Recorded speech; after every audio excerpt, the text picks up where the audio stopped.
a child who grew up in an orphanage. No mother to hold me, no father waiting for me.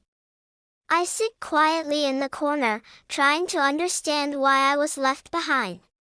Even if none of this is my fault, I still wonder, will I ever know what real love feels like? So if you're hearing me now, could it be you? Could you be the one to care? Please, subscribe. You don't know how much that one simple click can feel like someone finally hugged me. Like someone finally said, "Child, I'm here for you."